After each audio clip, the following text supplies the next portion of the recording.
Hello and welcome to episode of the Bad Psychics podcast. I've completely given up at this point. Um, we are here to predict the 2026 T20 World Cup taking place in India and Sri Lanka. We'll be predicting who will be the best teams, who will be the best players, and who will just do some random assorted bullshit, as we usually do. As always, I'm joined by a couple of idiots. First of all, I predict he's a lover of the Indian stadiums hosting this event because he's a big fan of a wanker day. It's Michael. I was wondering where that was going. I'm like, how is he telling us he's going to stroke this time? Oh, he's just not. He's branching out. Well done, Z. I did nearly say because he's a big fan of wanker day, especially if his sister does it, but I refrained.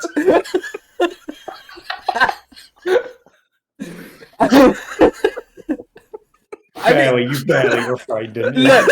Look, you made the point. I'd have left it. I commend you for not doing it. And I predict we'll be hearing Shaughnessy, remember the name, but probably from the judge who ends up sentencing him. It's Sean. What would I be sentenced for? Do I not want to open that can of worms? I don't think I can say that without us being demonetised. Obviously, we're not monetised, but... That's the lie. Everything we said before that, nothing was even remotely abnormal.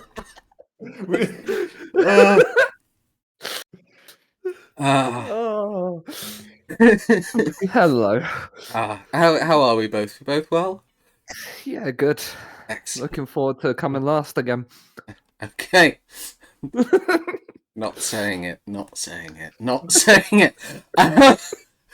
I mean, it feels like we just finished talking about the Ashes. So, Michael, is your England patriotism returning for the T20 World Cup?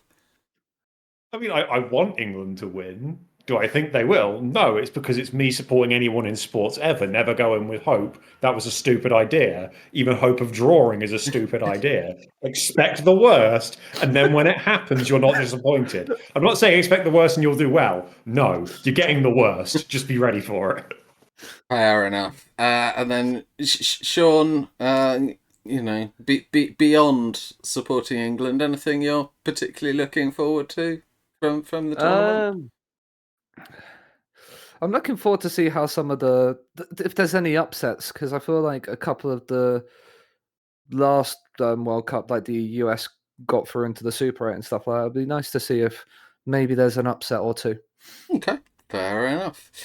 Well, we've got a fair amount to predict today. We've got the normal bullshit, and we're trying something slightly new. So we'll find out how all this goes. Let's switch to our spreadsheet and a whole. I'm also going to slightly realign Sean because for some reason, once I actually started recording, his camera moved on OBS. No idea why.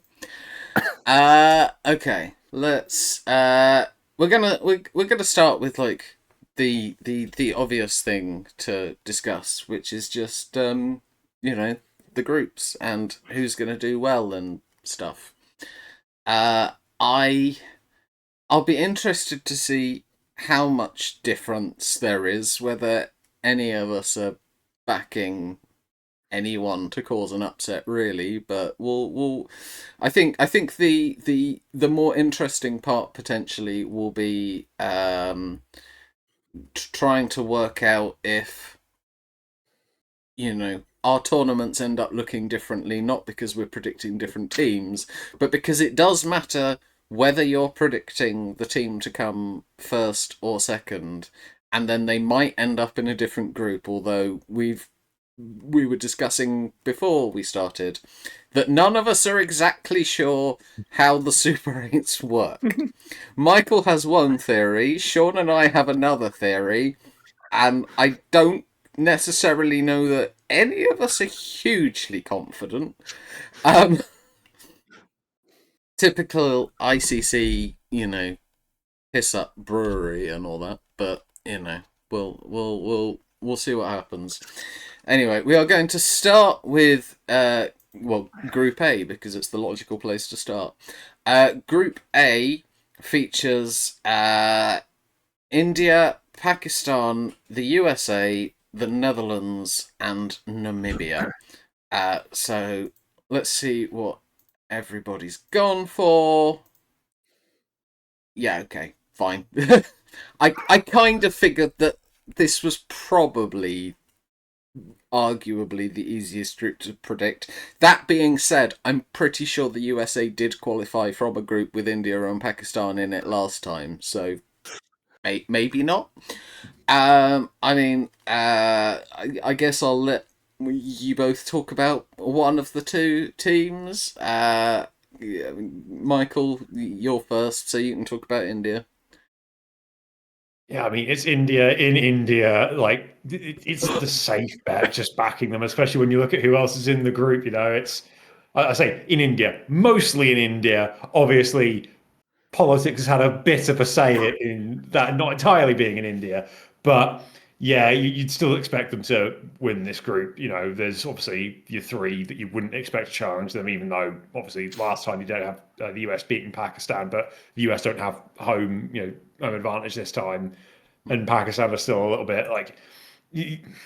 I, I don't have the greatest insight into explaining it, but Pakistan don't feel with as much confidence as India do. I think is about the way I can put it. Yeah, it just feels like India is the safer bet to win the group of the two. Yeah, I mean, I will say, you say the USA don't have home advantage. If you look at the USA team, it is mostly Indians. Hey, I'm not going to be the one that's saying that. I'd like it to be clarified. Z said that, not me.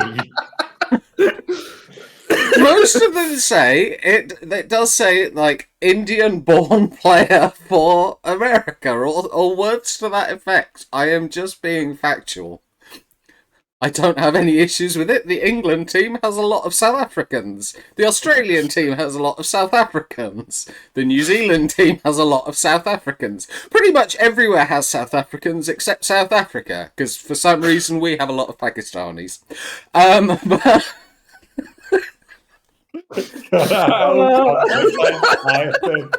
Sounds so wrong.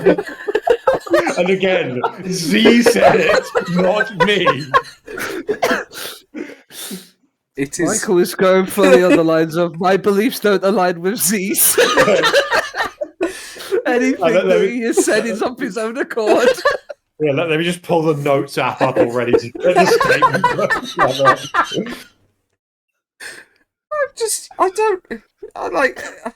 I'm not saying it's a bad thing. I'm just stating it's factually accurate that a lot of players are not born in the country they represent.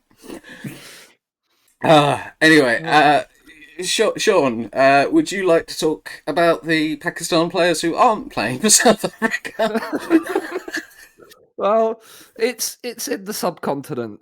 As Michael said, there's not the USA did well in their home World Cup in 24, but with the lack of that quote unquote home field advantage, despite Z's prior comments, like that Pakistan would be the more safer bet out of the two. The Netherlands and Namibia. The Netherlands might have a fighting chance if they get if things go their way, but India and Pakistan are the two favourites you would think from that group to go through.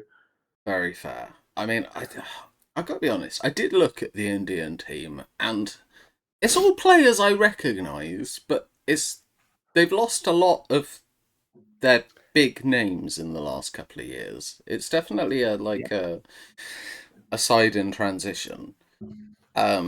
So like I don't think it's out of the realms of possibility that they could have a complete stinker under home advantage. Just feel loads of pressure. I don't think they will, but I do think it's feasible. Anytime India have been in a tournament in India, they seem to make the final by some nook or crook. So True, but they did have like they did have Dhoni Kohli and Dhoni yeah, and you know, Sharma and stuff like that. So yeah, it's a little bit different. But they still do have their X Factor bowler in Bumrah. yeah. And a team with Jasper and Bumrah in has always got a fighting chance, I think. Oh, for sure. Anyway, let's move on to Group B. Group B has 4 test playing nations in it, just about. It has Australia, Sri Lanka, Ireland, Zimbabwe, and Oman. So let's see, any upsets from here? Interesting. Okay. We have our first contentious point. I mean, Michael, I'll let you cover Australia.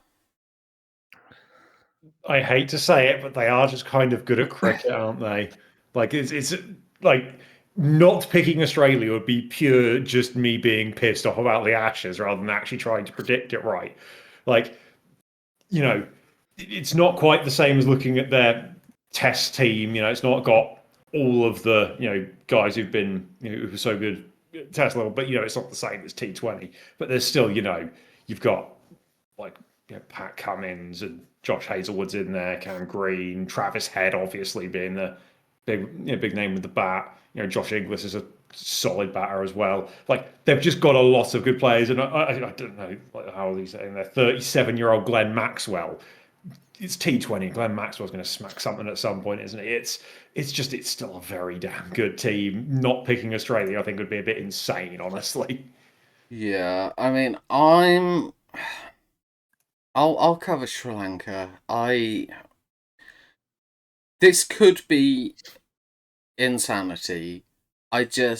For me, I am feeling like Sri Lanka are a team that tend to do well when they get to play a fair few of their games in Sri Lanka, and I think they've got a lot of their good players who are like they don't have many youngsters that they're trying to bed in right now. They are mostly established players. They have a few players with an obvious like X factor. Kamindu Mendes able to like hit the ball comfortably and bowl off break with both hands, which is useful if you're bowling to a left hand right hand combination. They've still got players like Chandamal, Kushal Mendes, and I think home advantage will help them. The one thing that makes me a little bit worried, they still haven't announced their squad. And this is why I didn't pick them. there, there is a little part of me which is because we've had issues with India and Pakistan. Now we're having issues with India and Bangladesh politically.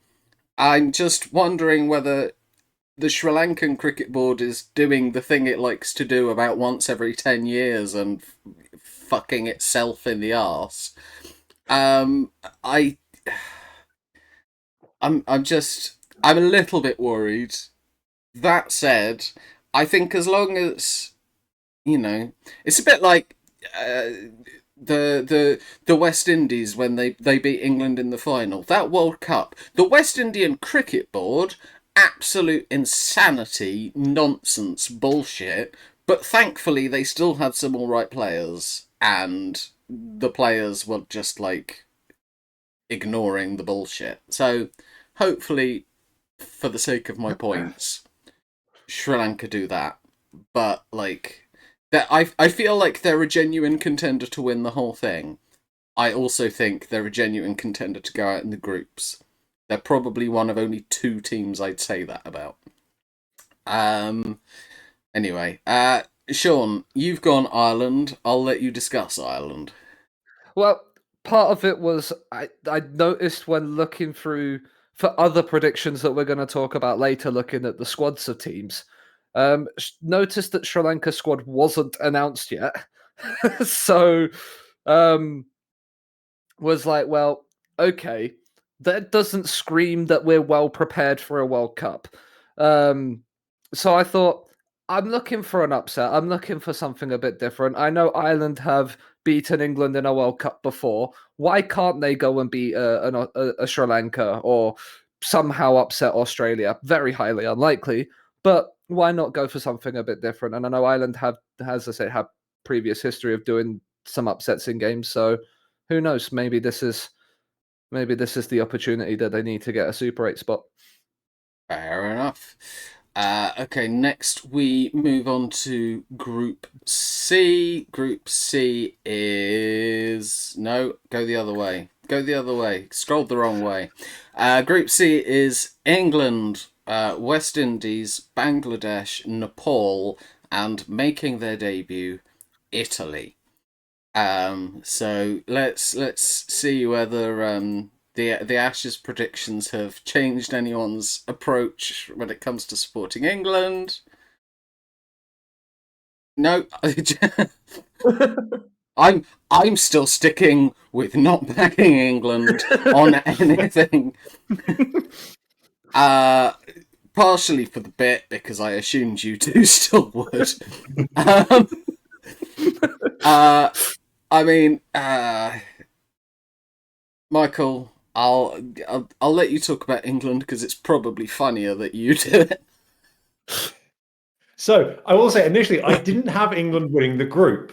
I initially put Bangladesh, and now I'm not confident they're going to be there. So I feel like England might win this group sort of by default. I think we've got incredibly lucky with our group draw that we are playing a team that Bangladesh who might not be there, West Indies who are a bit of a mess, Italy who somehow qualified for a cricket World Cup before they could qualify for another football World Cup, which is kind of hilarious, and Nepal who please don't lose against Nepal, guys. Like that's the minimum. Like beat Italy and Nepal, please. Just do that. And yeah, it's basically it's England have made it's become very hard for England to shoot themselves in the foot so bad that they can't get out of the group. And that's basically like the only thing. It's not actual confidence in England, it's lack of confidence in everyone else. Fair enough. It's a lack of other competition. Yeah. I think what I'm really hoping for is that in about the next week they announce that McCullum, Stokes, Key are all going to keep their jobs. Then England get knocked out in the groups by losing to Italy. And then they sack McCullum and pay him an absolute shit ton. Because that would be such an ECB thing to do. Very much an England thing to do. We'll pay you a load of money to keep you on. Oh, you've got knocked out in the groups and lost to Italy. Oh shit. Yeah. What do we do now? So with me saying Bangladesh, right. For one, if they do play, they are playing in favourable conditions for them. It's going to turn, it's going to be dry, it's going to be hot and humid. I do think T20 is their best game style. They have beaten, I think, every other Asian team at some point in the Asia Cup. They've not necessarily won the whole thing, but they've caused upsets. I almost think England are more likely to lose to a Nepal or an Italy than Bangladesh are. Bangladesh are likely to maybe lose to England or West Indies, but I don't think they're as prone to just doing something completely batshit stupid. But we'll see. I also think if they do play, they're gonna have a bit of a chip on their shoulder. and I think the players will be doing anything to get a chance to play and beat India. Like, I think it might be the fuel, the additional fuel that just like helps them raise their game that sort of like 15% that they often need to do to actually really look competitive. But as you say, they might not be there, and England might end up playing Scotland again. But you know, who knows? Uh, Sean, I'll let you talk the West Indies. Well, they are a little bit of a mess right now, but given other circumstances, they are probably the second best team in this group. Um, like it's been a very favourable draw for England and the West Indies, especially if then Bangladesh don't make it. Bangladesh would be the potential banana skin for both, but you would expect them to beat the other tides in the group. But I don't think they'll do much more than get scrape second in the group and get through. But I do like. I genuinely think.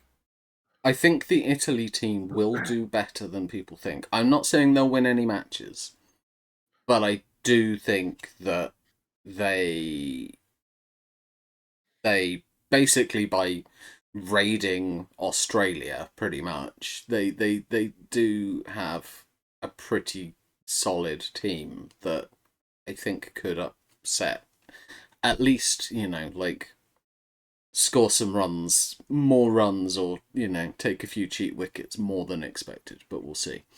Finally, we come to Group D, which is New Zealand, South Africa, Afghanistan, Canada, UAE.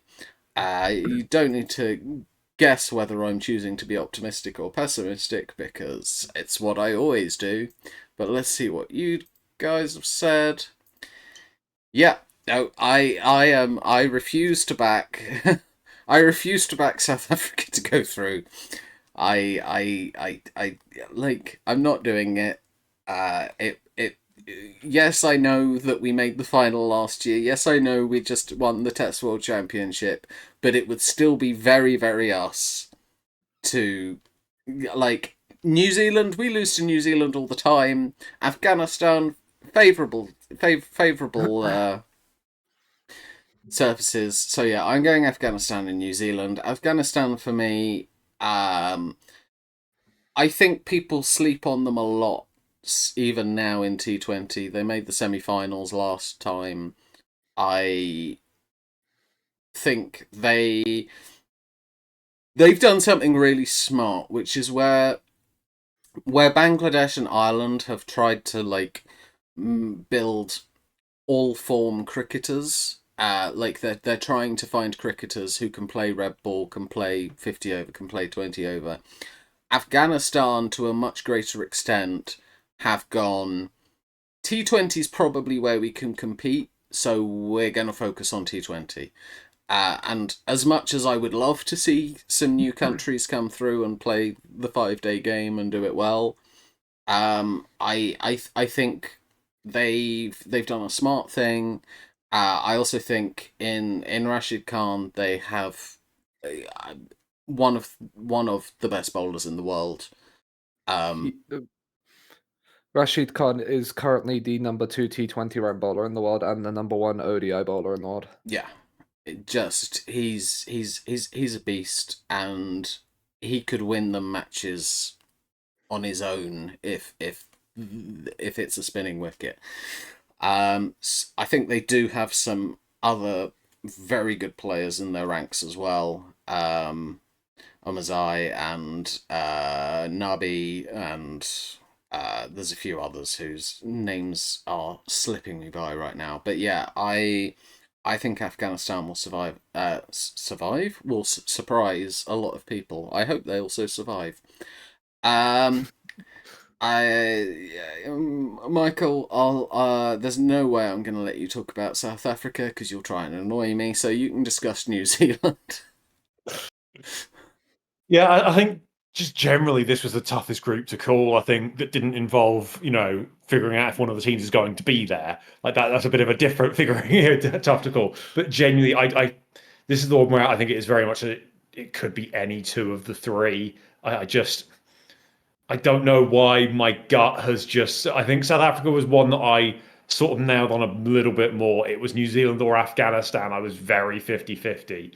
And I don't know why. I think because I was 50-50, I thought I should be more confident in Afghanistan, given, like you said, it's slightly more favourable conditions for them and that. But the fact I'm 50-50 means I do have that bit of confidence in New Zealand for some reason. I can't fully explain why. I don't know if it's just because my brain is sticking to the traditional cricket playing, like top level cricket playing nations is making me go, oh yeah, it's New Zealand. But there is just, yeah, I think genuinely that though between those three it is going to be incredibly close. It could genuinely come down to something like net run rate. Like it could be they all beat each other once and then beat the other two in the group, and I think it's going to be really close between all three of them.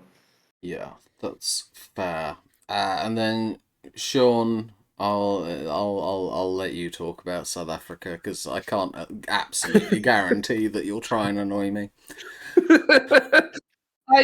I think South Africa are the best team out of the five in that group. Just about. It's going to be very close. And I really, really like Afghanistan and what they've done with T20s, as you said. And the fact that they made the semi-final last time there, I think South Africa would beat them if they played them.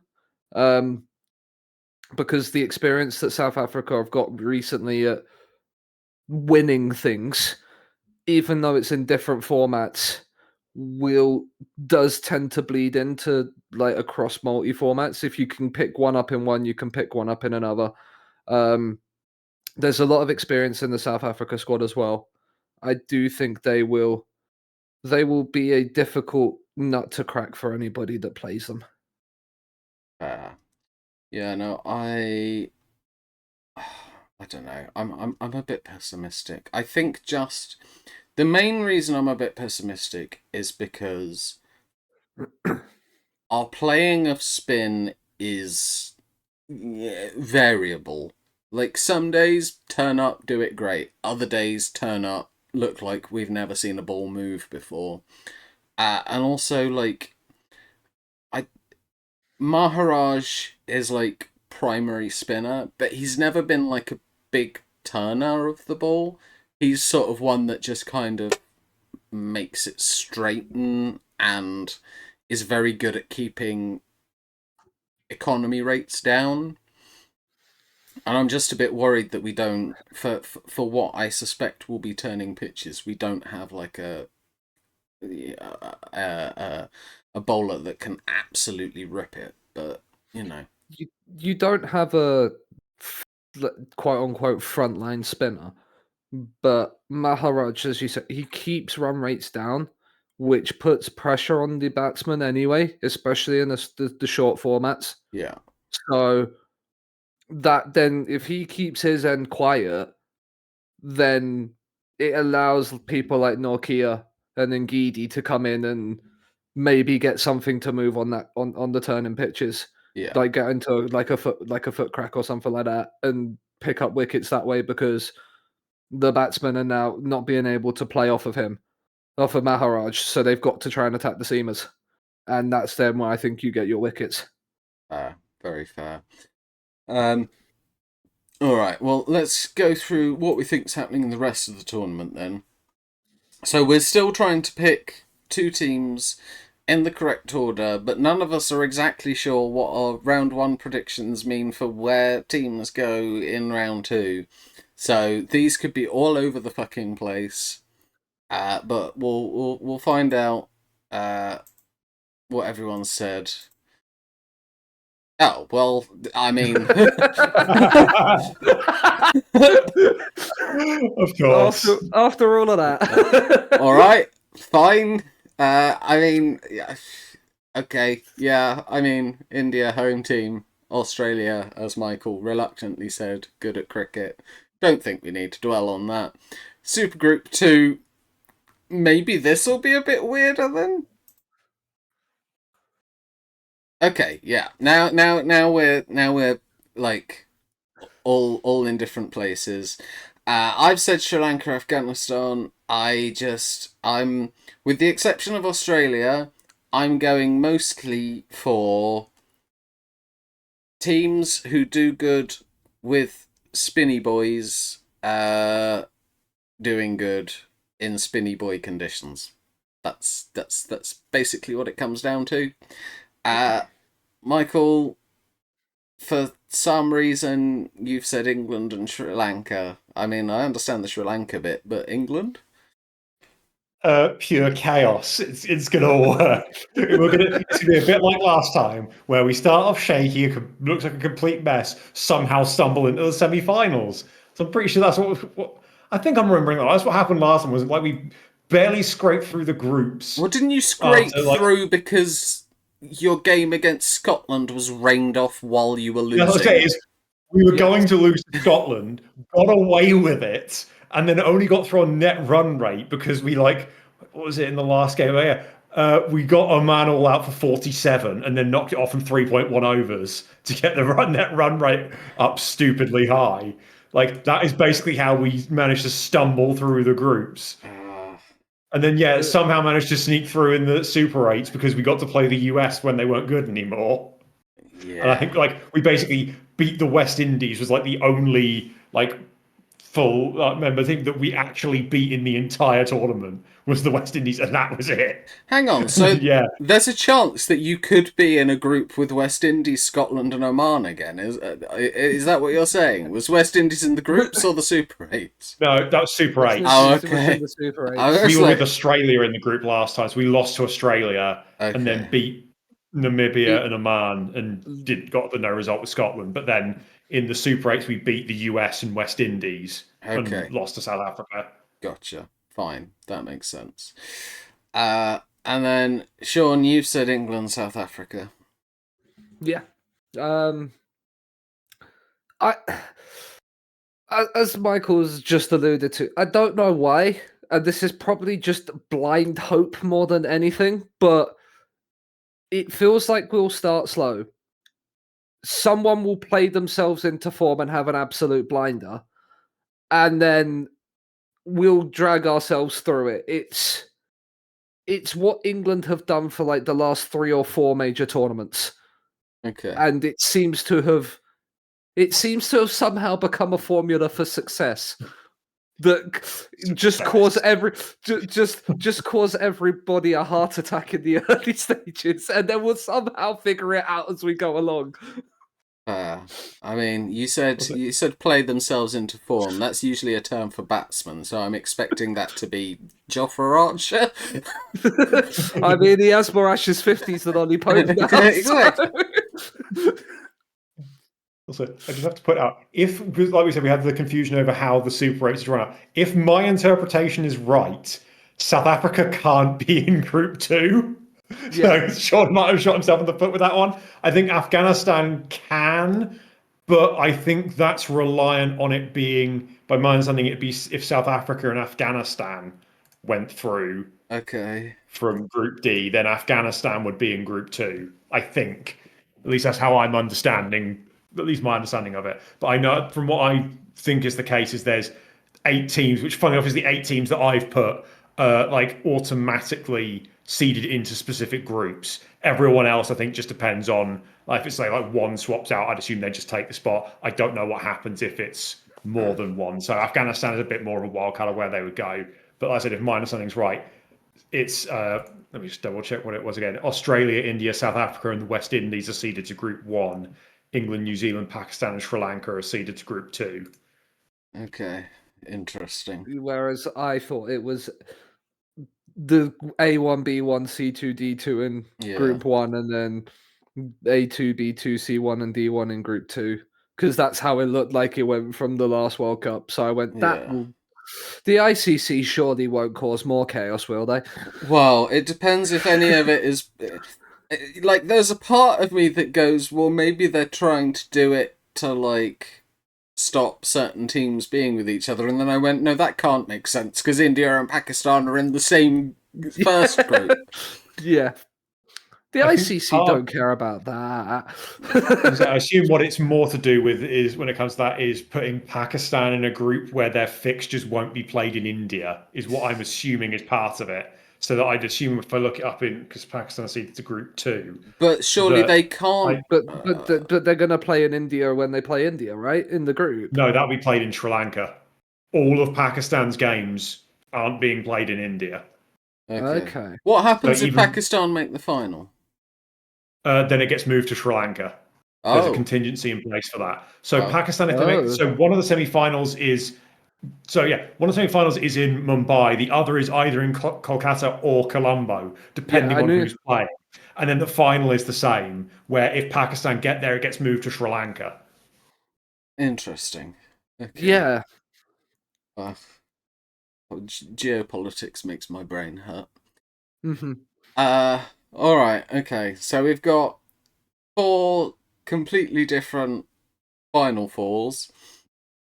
Let's see who we're saying is going to lose in the semis.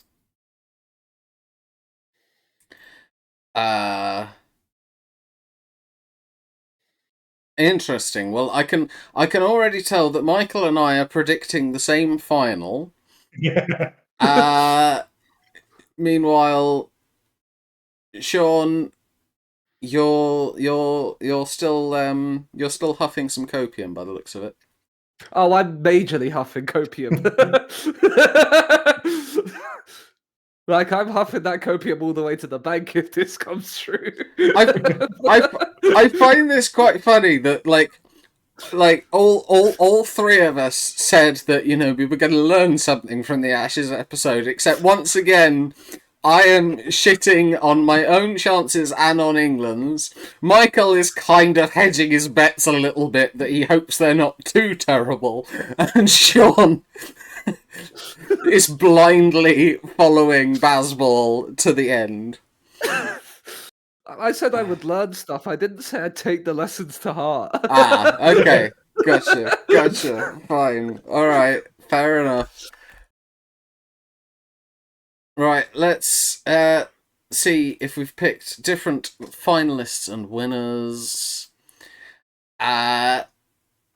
Okay, Michael and I think the tournament is going to go exactly the same way. Michael and I, basically it comes down to how shit will England and South Africa be or not be.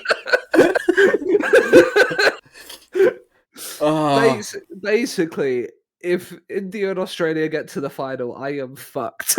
Yeah. I mean, Michael, why have you said Australia beat India in the final? Because I usually get it wrong, and I want that to happen again. So I'm just trying to jinx Australia, basically. if I back them to win, they'll lose. So. My other thought process was we're going to get David Warner with a drone on the side of the pitch again. That's going to happen this time. He's got it in the wrong series. All the Australian hijinks are going to happen in T20. That's special. You can't mess about with Test cricket. T20 where the show really comes out, and that's where all the Australian Looney Tunes hijinks are going to come into play, and that's how they win the whole thing. Got it. So does that mean that it's going to be England versus Nepal when Shoaib Bashir comes out on his knees in shoes to beat Ben Duckett? Yeah, you can do that in the semi-final. Yeah, he's going to hit a century and we still lose.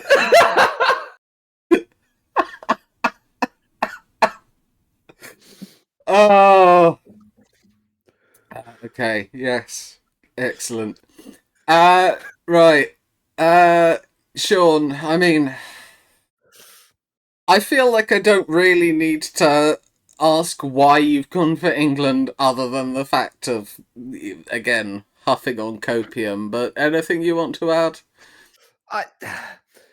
If it did get to an England versus India final, it's anybody's game. But also, I feel like, as we touched upon at the start, it's a relatively new India side, the pressure might hit then. I think the final would be where the pressure hits. I think they have the tools to beat Australia in a semi-final. Well, it'd be South Africa from my prediction. But I think they would they have that chance, and then if they got to the final, it'd be too much for them. I mean, you say No matter who they played. they've got the tools to beat South Africa in a semi-final. Everyone's got the tools to beat South Africa in a semi-final. That's what we do. We lose in semi-finals. We have the tools to beat ourselves in semi-finals. Yeah, one of the tools that's usually needed for that is a brain. I'm not sure England have that, so I'm not sure England do have the tools to beat South Africa in a semi-final. Well, England. Yeah. England would beat Australia as penance for beating them in the Ashes. That's the rules. I mean, But 99% of my predictions have been mildly huffing on copium. okay. I will. Yeah. I will admit that. I will be so shocked if England win. Like, you and me both. Like, England winning in the subcontinent. Like, I could maybe see it in like an Australia, New Zealand, South Africa. If that's where they were playing, could see that. Windies could maybe see it if you got like that is where the Windies and the Australia is where England's two T20 World Cup wins have come. Yeah. 2010 was in the West Indies. 2022 was in Australia and New Zealand. I couldn't remember where 22 was, but yeah, no, I knew 2010 was in the West Indies. Like, that was a very different side that actually had talent and a brain. Yeah. But like, I really struggle with the notion of England winning anything on turning pitches, but maybe I'll be proven wrong. I mean, some of the stuff that we've done under Bazball, some of the great, it was in the tests, but some of those great scores and stuff came in the subcontinent. Sure, and then you still ended up losing the series.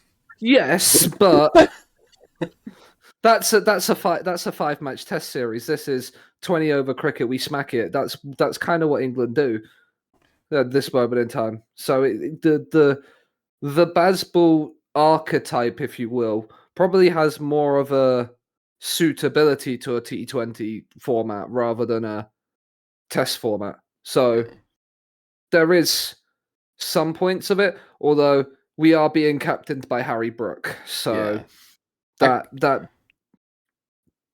can't wait for Harry Brook to take all the criticism from the Ashes to heart and end up like coming out to bat in the first T20 game and scoring like 20 off 60. He's just like, no, I'm a blocker now. Yeah. He's got his formats backwards. That's the entire problem, guys. Wait, you're not supposed to block it in T20s? Anyway, right. Let's move on to our fantasy section, and this isn't Michael talking about his relatives. This is this is our attempt to pick some players to fight for us in this tournament, and do good performances. They'll be scoring points in their various fields, you know, batting, bowling, fielding, other stuff maybe. But ultimately, we're trying to see who we think can score us the most points. We're going to start off with batsmen. Batsmen obviously score points for what they do with the bat. So let's see who we've all gone for. God's sake. You two have gone for English players, because of course you have.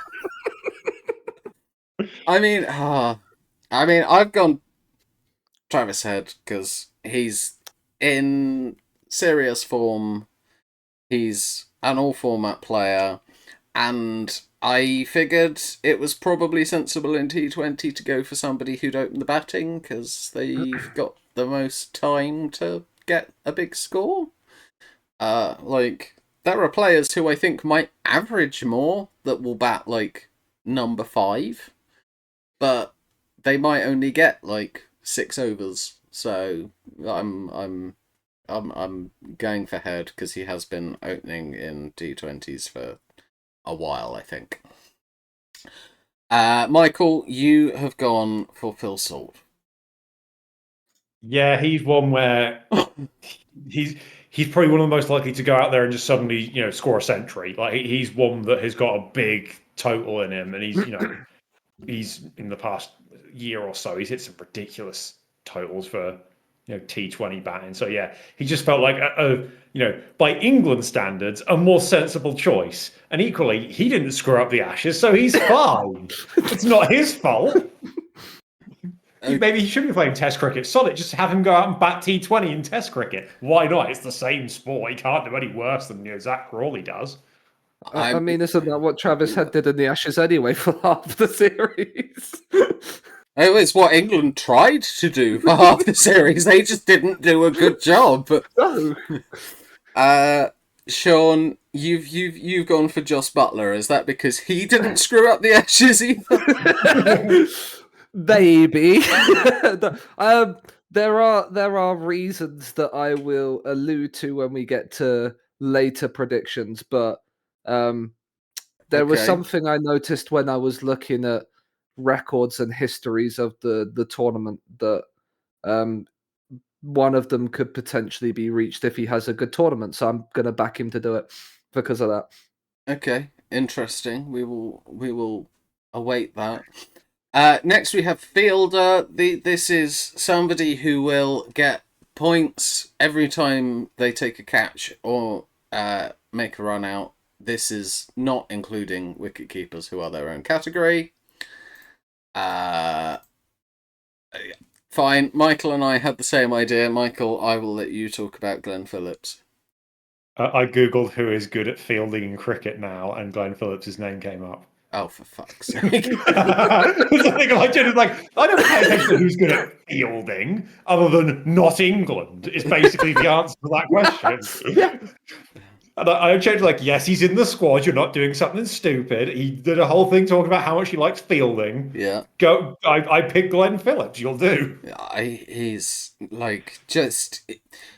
I maintain maybe only John T. Rhodes would have, at the end of their careers, the depth and ridiculousness of a YouTube fielding clips compilation. It feels like Glenn Phillips does something ridiculous once a series. And I don't, that's not including other things that, those are good catches, that's good fielding, but something where you go, you are superhuman. It's just ridiculous. Sean, you on the other hand appear to have just decided that the name Glenn is good for fielding. Glenn Maxwell was joint second at the last T20 World Cup for catches. That's the only reason I went for him. I looked at the catching stats from the last World Cup. I was like, yeah, he'll do. Fair enough. Well, at least you didn't choose Glenn McGrath. Yeah, now that would have been an interesting one. Just don't play football in the warm up. Indeed. Next, we're going to wicketkeeper. So this is catches taken as a wicketkeeper and stumpings. Okay, Michael and I on the same page again. Let's see if he can be any more in depth this time. Michael, why have you gone for Josh Inglis?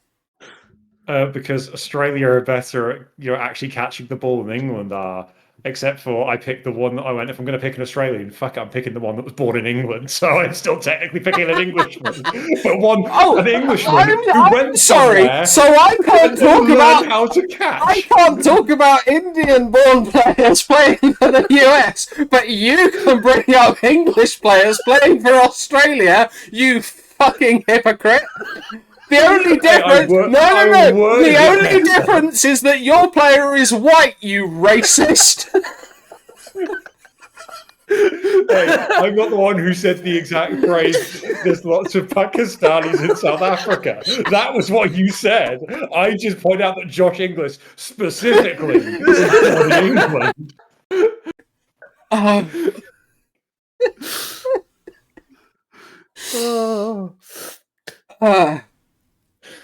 Well, yeah.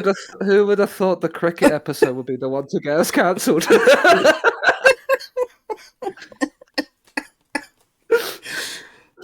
Oh, No, I wasn't saying anything to do with India, Pakistan as well. That's normally the contentious thing in cricket. that's true. Yeah. We'll just get a few random videos sending us death threats from subcontinent.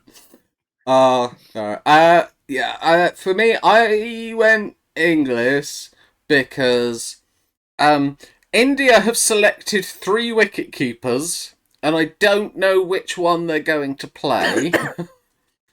Therefore, I went, well, I also think Australia are going to do well, and Australia have Glenn Maxwell and Adam Zampa, who both can turn the ball a bit, and that usually is what leads to stumpings. So I'm like, yeah, we'll go with that.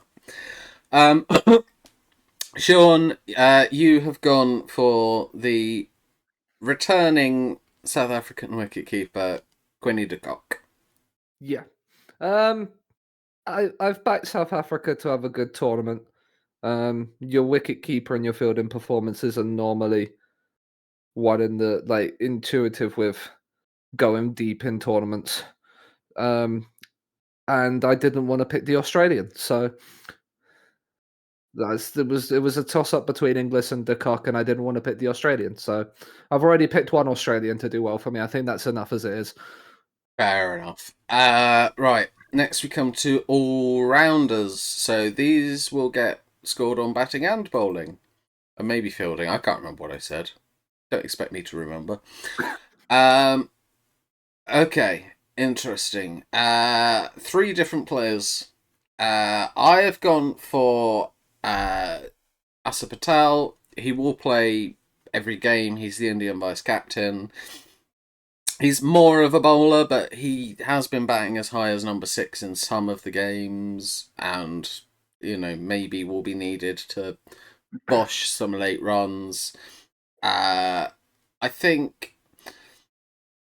a lot of the all-rounders I could find, it felt like either they were more batty than bowly, or they were more bowly than batty, or if they did both, like Sean's, they were seamers, which I don't know that seamers are going to bowl as much because of where this World Cup is.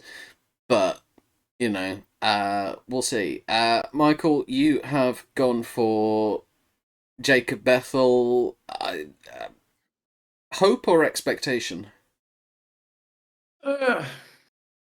Halfway between the two, I think. He's on decent form with the bat. It was more, I think I went the opposite way to you did. I went with Bethel. I'm like, I back him more to get some runs. I think, he's shown that he is actually, he belongs in international cricket. He's straight in there. He's got a big total in him. And, he'll probably chip in with the odd over here and there. He's not going to bowl a ton, but he's going to go out there and, like I said, he's not a seamer, he's a spinner. He'll bowl a bit of spin, might pick up the odd wicket here and there. I am looking at it more, though, as I just, when I was looking through all the all-rounders, the only one where I'm like, I just have that little bit of confidence that he's going to show up with quite a few runs is Bethel. So I thought, sod it. Back him to bat and then maybe chip in with the odd wicket here or there. I think my concern with Bethel would be, where's he going to bat? Because he could bat anywhere from 3 to 8 in that England team based on previous performances. So I'm like, I don't know. And then I'd be shocked if they put him out to open, to be honest, with how Bethel. It's like, it's Jacob Bethel. He plays everywhere. He can open the batting. It's fine. He can keep wicket. That'll do. I mean, he's short enough to keep wicket. Sean, you've gone Mitch Marsh. So straight after saying you were only going to pick one Australian, you've picked another Australian. I'd forgot I'd picked Mitch Marsh as my all-rounder. I made these predictions this afternoon, and I'd already forgotten I picked two. Good. Yeah, well, Mitch Marsh, looking at all of the all-rounders that I have any sort of relative awareness of from looking at all the rosters of the big lot, that he was probably the one that is most likely to do both, and do it across the tournament and have a high chance of getting wickets and runs. So I went, he's probably the safest bet for a team that's going to go deep into the tournament. Fair. In another country, I definitely think you'd have made the Yeah. right choice. I don't know in the subcontinent. He might bowl loads. Yeah. But It was the gamble. yeah, fair. Okay, next we move on to a fast bowler. I'm going to guess that if any of us have gone for the same person on any of these, it'll be this one. Yeah. Yeah, I'm like, yeah, it's him. We all picked him. Yeah. I mean, fair enough. Self-explanatory, isn't it, really, on Jasprit Bumrah? I mean, I do enjoy that Sean has changed his name to Just Spirit. Yes, I apparently mistyped it. Excellent. Yes, Just Spirit Bumrah. But yes, I don't think we need to talk much about how good Bumrah is.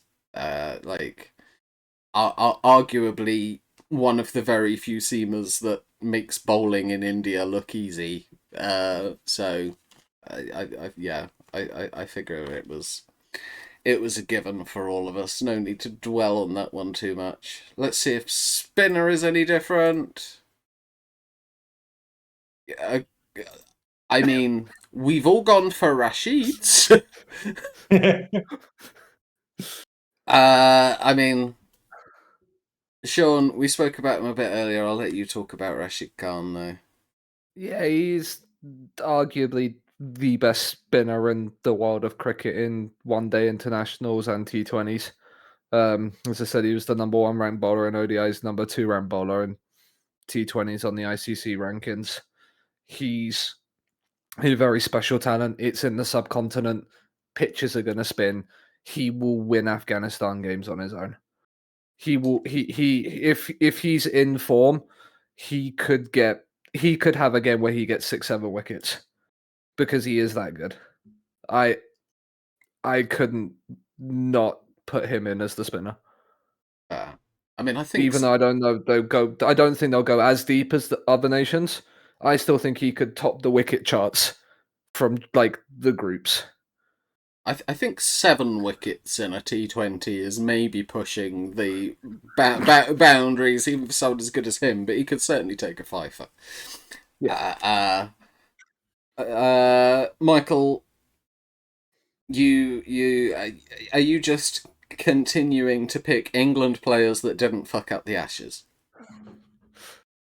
No, I think it's because Adil Rashid is so good. I think he could take 11 wickets in one game. Oh, for God's sake! Well, is one of them off for no ball then?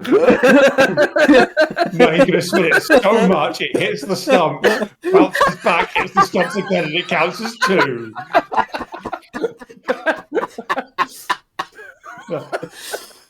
Yeah, I think it's what.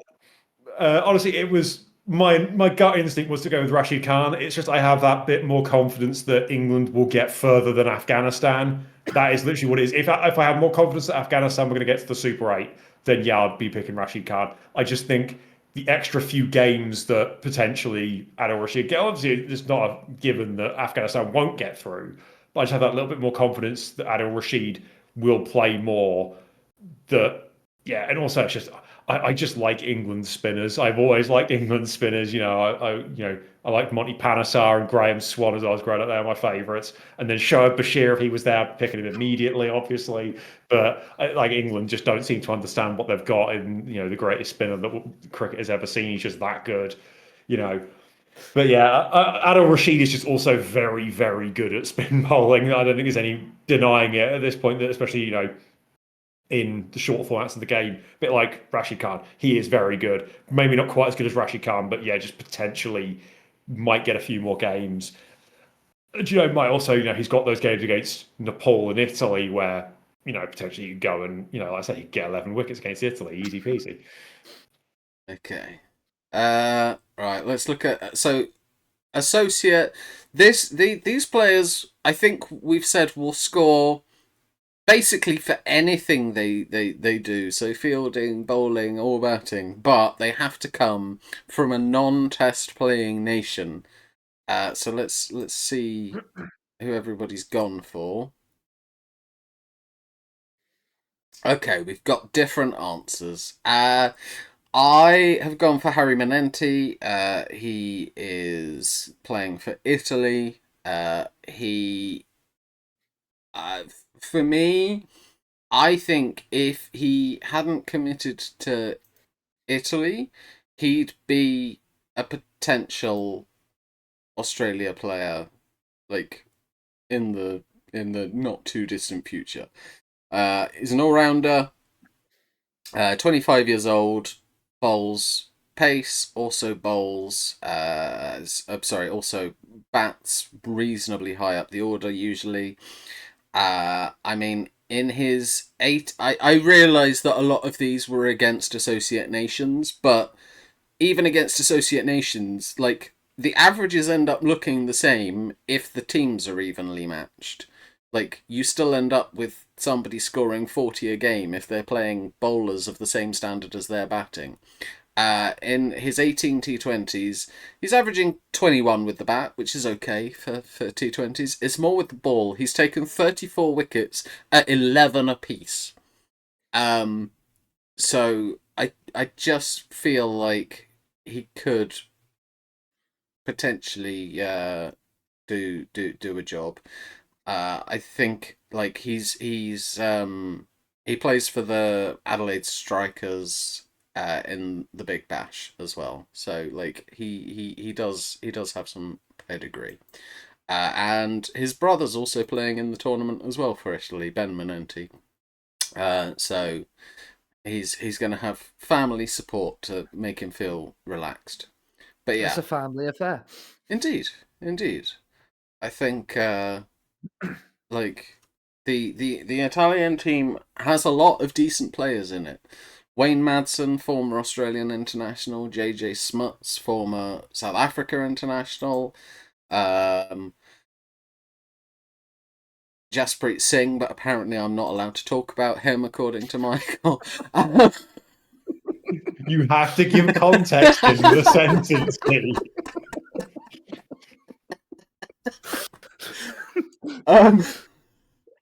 But yeah, that's where I'm going.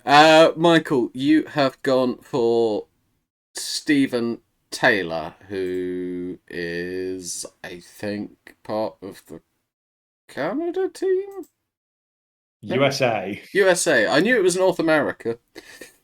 Yeah, he's in the USA team. He's one where I was looking through like the Associate Nations trying to remember who counts. I'm like, USA did well last time. They've obviously got some decent players in there. Looked through the squad, and I saw that like obviously they haven't named the final squad for it, but like I looked through like their most recent squads and thought, it's pretty safe to pick an all round, can score and everything. And stumbled on they had like two options. There was one who I think averages about 10 with the bat in T20 internationals. What is it?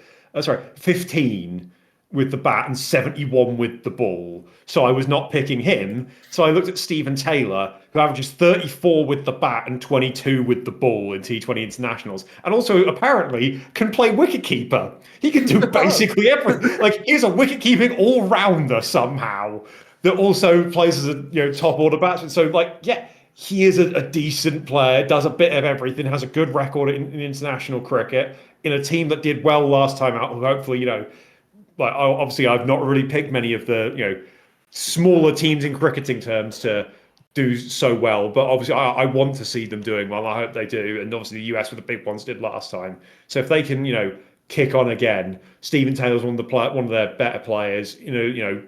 Hopefully in a good position to keep going. Obviously, again, like I said, it's a lot of his things will be against other associate nations, but still has that decent record both with the bat and with the ball. That yeah, he just felt like a safer bet from the US team to do something.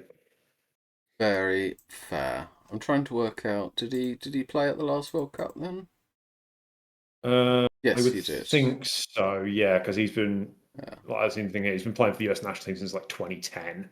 Oh, apparently he hasn't played a T20 match since that game, according to Wiki. I don't know if that's true. It just says, Wikipedia says his last T20 international was June 2024 against England. So, be interesting to... I hope he's in the squad now. Sean, you've gone for Scott Edwards, who I want to say plays for the Netherlands? The Netherlands captain, yes. Yes. Wicketkeeper batter as their captain, so we'll get points for doing stuff with the gloves and then stuff with the bat. With the Associate Nations, I didn't think. I think they could become quite expensive potentially from the bowling standpoint. So I didn't want to hedge my bets with an all-rounder in case they get smacked out the park and not bowl again. I thought with the keeper, if they're going to do anything, if I'm going to try and hedge my bets across two fields, wicket-keeper batter makes more sense than bowling all-rounder or batting all-rounder. Okay, interesting. Finally, we come to a wild card. So, wild card, basically, if you were stuck if you were torn between two for any of these categories, you can nominate a second player in any category, and they will score points for you in that category as well. So let's see who we've gone for as our wild cards. Interesting. I forgot to put which category mine is in, but I think it's pretty obvious. Keeper. You didn't put it. We get to choose for you. Absolutely not. Yeah, I've got Adam Zampa because that was the one I was torn on. I was torn between going for Rashid Khan because he will take wickets when he plays, but might not play loads of games, or Zampa, who I think will play lots of games, but isn't quite as good. So I'm basically just trying to guarantee myself spinner points. Hopefully lots of them. If both of them could make the semis, that'd be great. But yeah, I'm going for Zampa as an extra spinner. You two both gone for more Australians, especially hypocritical in Sean's case after complaining about Australians already, then finding he'd forgotten another Australian, and now there's another Australian. So Sean, defend yourself. There is no defense. Yeah, the Travis Head is very, very good. And I think he will score a lot of runs and open the bat for Australia. So, yeah, as much as I hate picking the Australians, I think they will do well. And so you got to back people that you think will do well. I do find it interesting that you've predicted an England-India final. You've picked one Englishman, one Indian, and 3 Australians. Yeah, because they will do well but lose to England in the semi-finals. This is how it works. Okay. Right. Michael, anything to add on Trav Ball? The only thing I want to add in is that I have used the correct term of batter, and you two have both used batsman, which is the incorrect term now. It's just not woke enough. You're going to get cancelled. Well, we were already getting cancelled for stuff earlier, so we might as well just keep putting more nails in the coffin. This is the one that's actually going to stick out of all of that. Everything that's been said, it'll be this one that'll be the problem, is that you didn't say batter. I feel like surely batsman is okay in a men's tournament. If you're like just writing... The official term is batter. It is. So I can't... Unfortunately. Fine, I will remember if we do a women's tournament not to call them batswomen.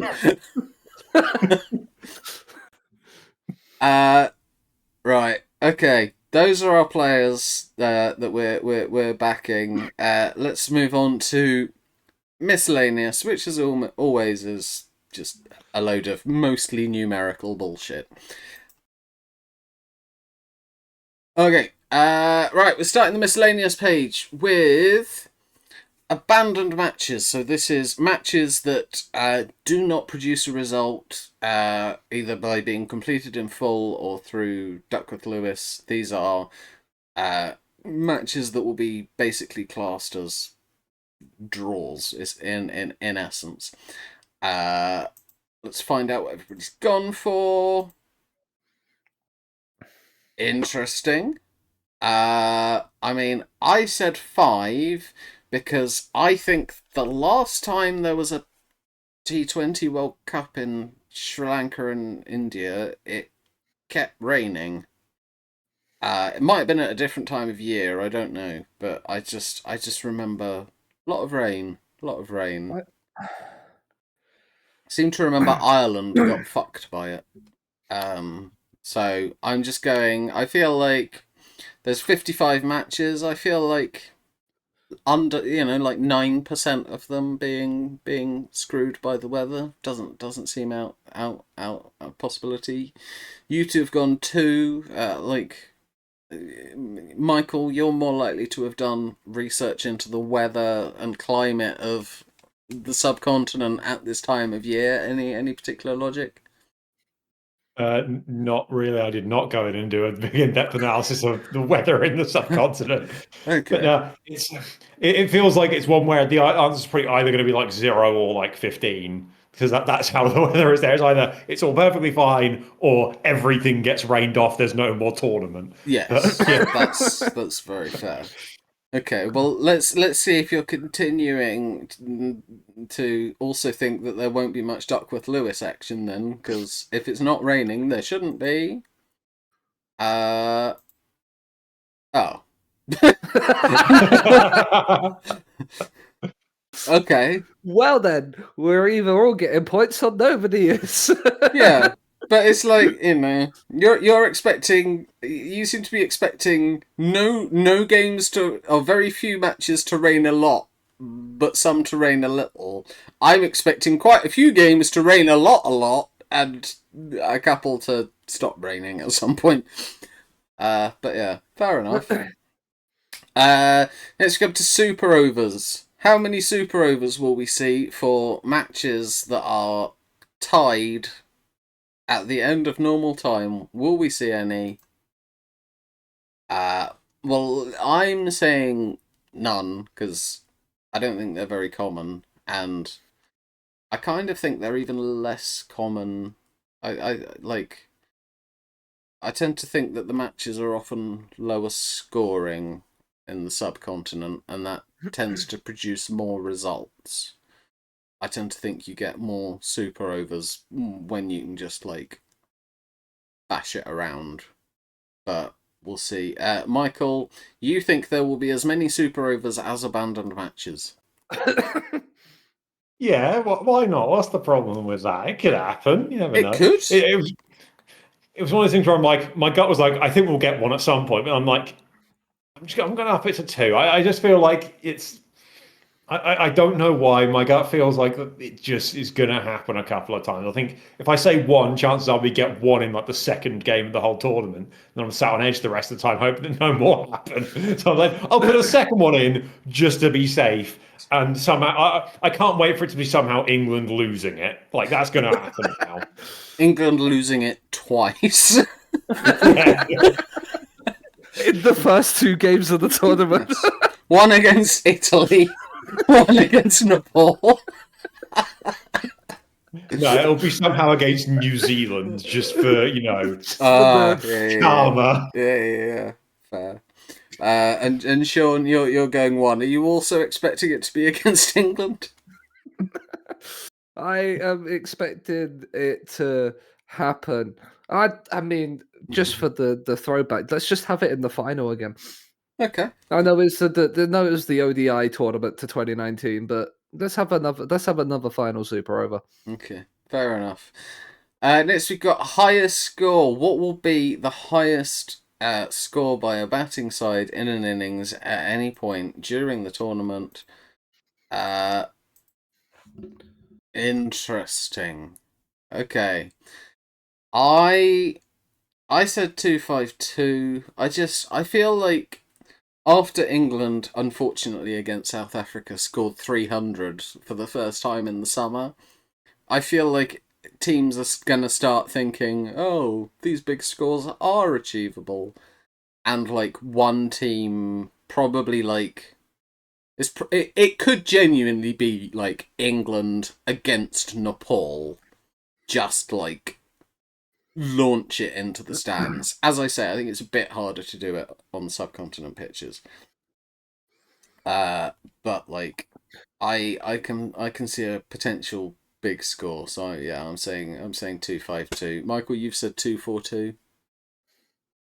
Yeah, I think my thinking was similar to yours about how obviously, I think teams looking at those bigger scores being more achievable. I think that also, like I said, when you've got, teams in there that, the associate teams in that, it does mean you're more likely to get a bit of an imbalance in terms of the quality where, if one of the bigger teams does go out and bat first against them, they have the ability to go out and absolutely smack a load of runs against them, even even on the subcontinent. It feels, those mismatches might just lead to getting a big score or two.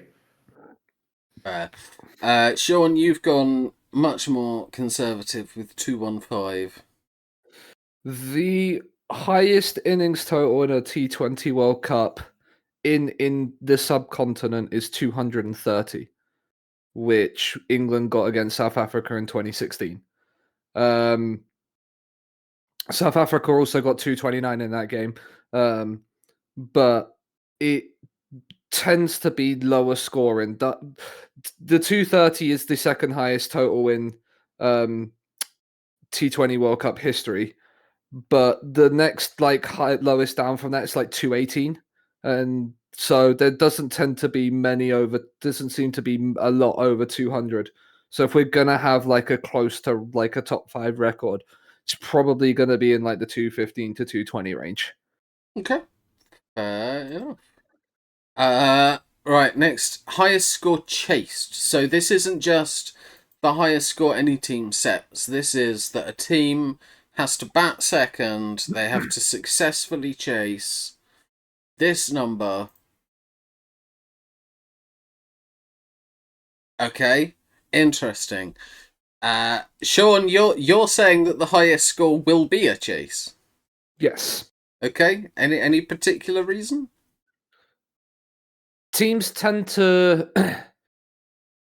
it's especially with teams I know like England historically have loved chasing, the West Indies love chasing.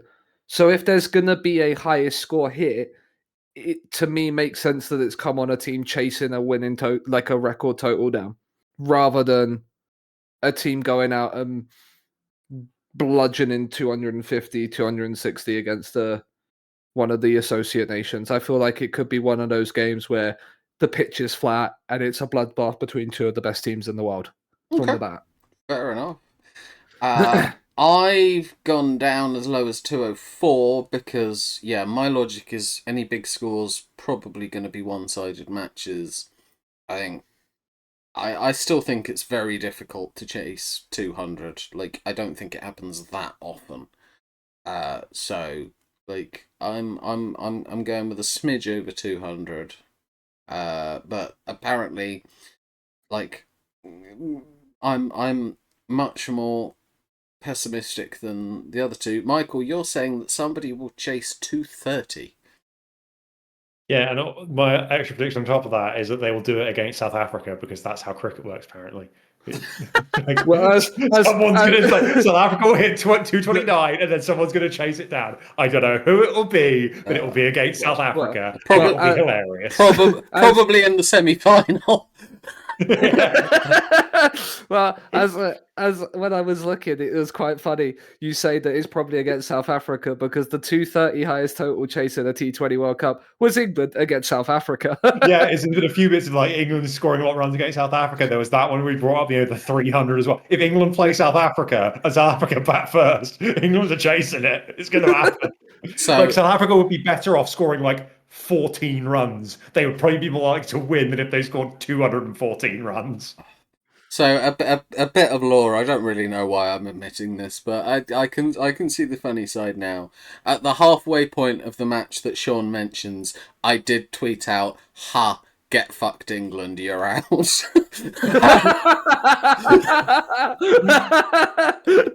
and got roundly savaged for it by my cricket-loving friends. When it turned out that we were in fact. The ones that went out. Yeah, but well. Okay, next lowest score. So this is the lowest score by any team at all. Um, at- I'm sorry, 12. Yeah. uh, I think I have to come to you first. What are you doing? Something funny. I went, saw it. I said, we've got some big mismatches in quality potentially on like a stupid spinning pitch. It could happen. We could get something insane happen where Is like this- Rashid Khan gets them all out in 10 balls. Is this the? I was going to ask. Is this the same game where Adil Rashid just gets 2 wickets in one ball? Yeah, Adil Rashid single-handedly is going to bowl Italy out for 12. Going to happen. I think that they're going to struggle. The graphics are going to break because they don't know how to do 12 for 11. Yeah. I mean, there are enough mismatches that if you'd have put something in the 30s, I'd have thought you were like optimistic, but I wouldn't have laughed at you. But 12. It's like you want Jeter to win an episode before you do.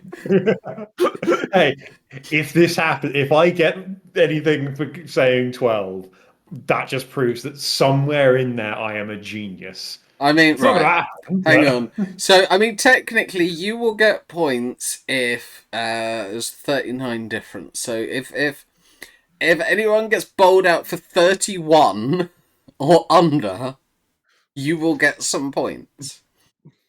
Yeah, and that'll be worth it Ah. when it happens. I mean, I went 59. I think about there's usually somebody who gets all out for about 60. I just go 59 because I thought somebody else might go 60. But Sean, you've gone 51. Yeah, well, when I was looking around at some of the records, the lowest total, the joint lowest total in a World Cup is 39 all out. Was that Canada? No, you have the Netherlands against Sri Lanka in 2014 in Bangladesh, Okay. and you have Uganda against the West Indies in 2024. Oh, fucking hell! I forgot about that match. Yeah. So, and funnily enough, Uganda have 2 of the 3 lowest scores from that of all time from that one World Cup because they also got bowled out for 40 against New Zealand. So, Uganda's highest score was 78 for 7 off 18.2 overs in their game. They somehow won. In their other 3 scores were 58, 40, and 39. Yeah. So, yeah, I thought there is no Uganda this time. The other teams that are in it are probably slightly better than like the 5 lowest totals that I can see on my screen right now are 39, 39, 40, 44, and 47.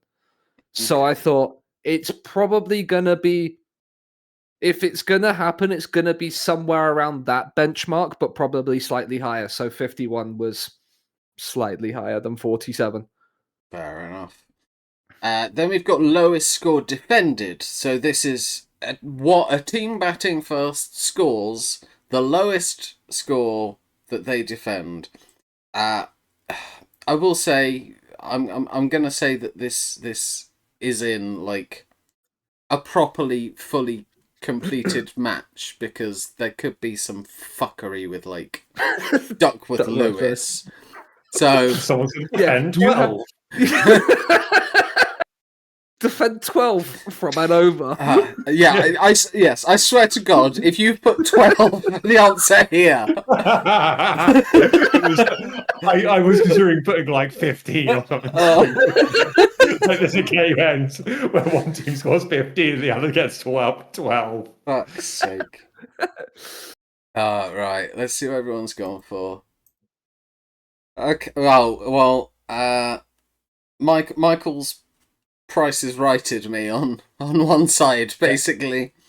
Uh, I've said 140. Michael 142. Sean 120. I mean, Sean, you've gone lowest.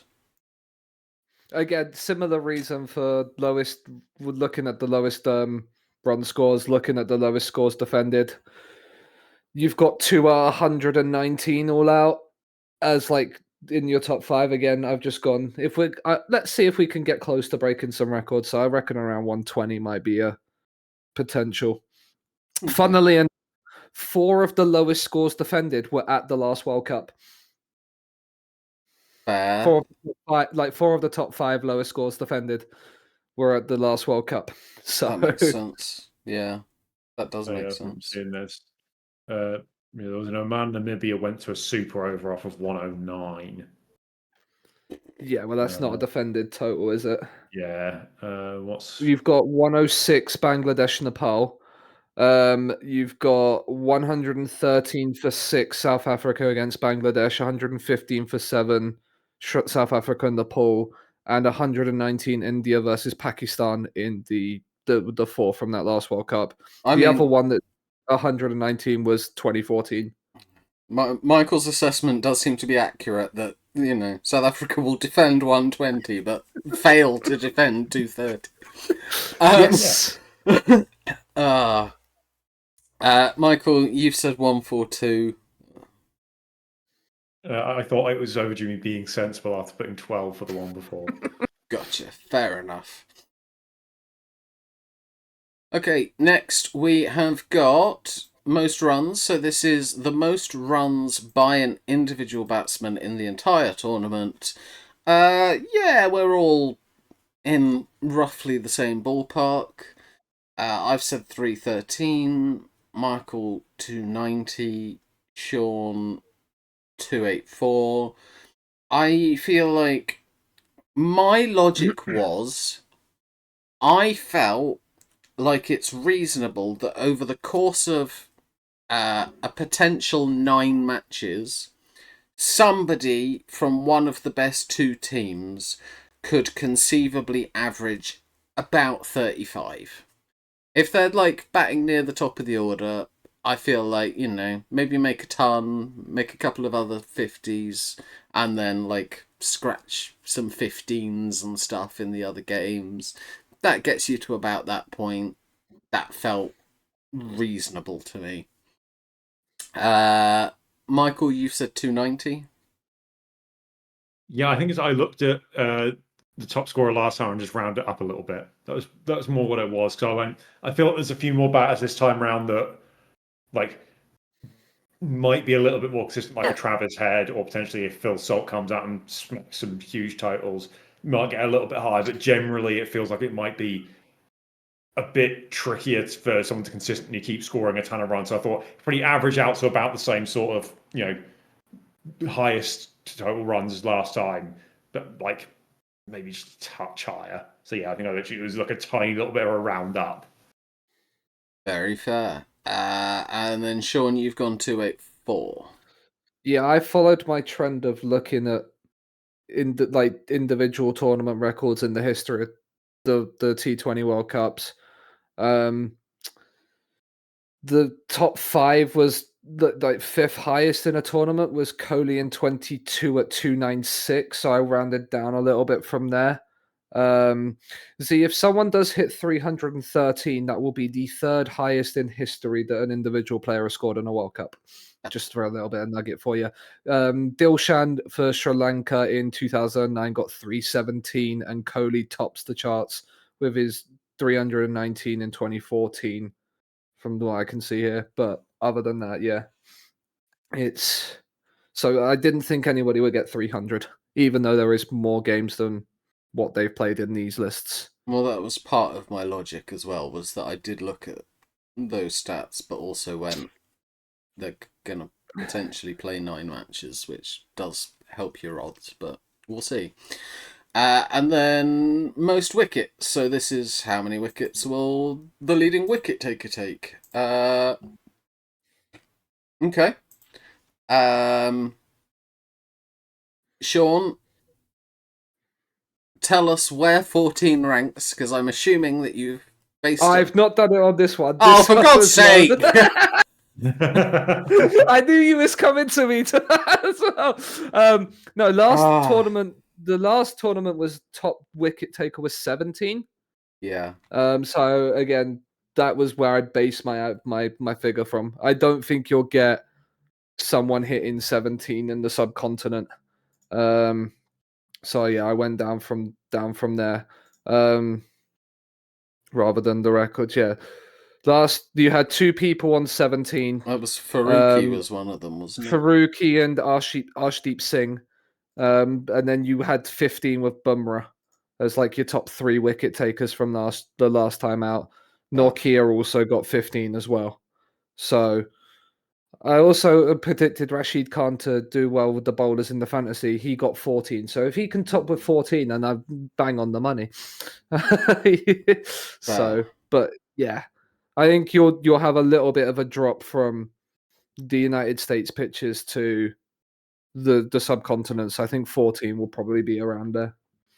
Yeah, I mean, I've gone 16 because I don't know exactly what the pitches will do, whether they'll be, because some of the American pitches were like roads and Yeah. others were like crazy paving. So I feel at least the subcontinent ones should be more consistent. So Yeah. I've gone fractionally down. Michael, you've gone 19, so I guess you're going for a new record. Yeah, I just think all it'll take is in that group stage, if there's one of the spinners is really on it against a couple of, against a couple of the associate teams, you might just start getting them, as I said, racking up quite a few wickets early on, and then if they just keep chipping along against the other teams, it just feels like my gut says there's going to be one spinner, whether it's like a Rashid Khan or someone else, does just tear through a bunch of people in a couple of the games, pads that number up massively, and then just is consistent enough along the rest to, yeah, and plays enough games as well to be able to get that number up. The just looking at my sheet that has the records, 17 is the record for a T20 wickets in a tournament. Yes. So is that, well, compared to how like before the old format, are they playing more games now? They're At not least playing. I think they're playing the same number of games as last time. So 17 Yeah. became the record Yeah, last and I know. time. Yeah, I know. Last time, but as in The before that. previous the previous record was 16 from 2021, which had 8 matches in it. Mendis for Sri Lanka in 2012 got 15 and 6. Yeah. So Yeah, I like think it's you've got potentially an extra game in there. I think, and then also I say there's a lot more of the mismatches happening as well. I think compared to previous ones, sort of why I think that like you could see some of these records going in as tournaments go on because you've got, like I said, the more games between the full members and the associates. yeah. Okay, next is player sixes. So this is how many sixes will the player who hits the most in the tournament hit across the tournament.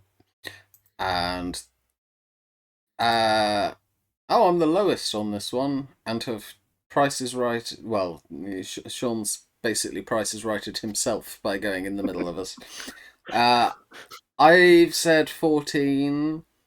My logic is partially that I feel like there will be some like pitches that are hard to hit sixes at because they'll have massive outfields and the pitches might keep a little bit low, which doesn't help.